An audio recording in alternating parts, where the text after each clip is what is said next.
Ayun na nga, ikaw ba ay may in-sim ads at ads on Reels na?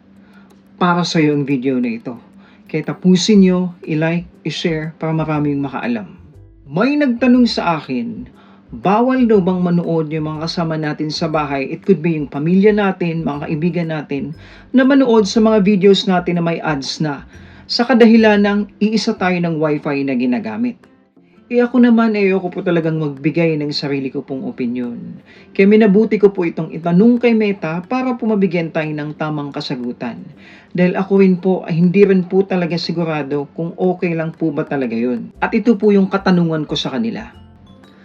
I have my friends and family living in the same roof and using the same Wi-Fi connection. I've heard a lot of hearsay from a couple of fellow content creators. Is it not allowed that they'll watch my reels and videos where ads is showing? Will I get penalized or demonetized by it? Or my account will be affected? At ito po yung kasagutan nila. It's okay if your family watch your videos that has ads. You will not get penalized or demonetized. Your account will only get flagged if your content are not following the monetization policy. Sa madaling salita po, wala pong katotohanan yung mga hearsay na naririnig nyo na bawal pong manood yung mga kasama nyo po sa bahay, yung pamilya nyo, mga kaibigan nyo, na gumagamit ng iisang Wi-Fi connection. At para po sa kaalaman ng lahat, each cellphones or devices has a unique IP address. Kahit na tayo po ay nakakonect sa iisang Wi-Fi lang.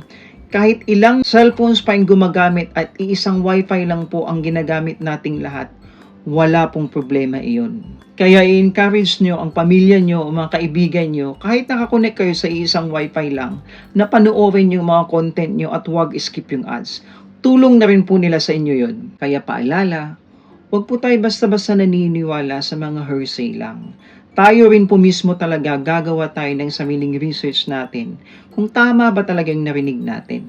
Mas maigi na pong itanong natin ito dun sa mga taong napagkakatiwalaan talaga natin na alam natin na ang source nila is galing talaga kay Meta. For more tips and questions in creating reels, follow for more. Bye!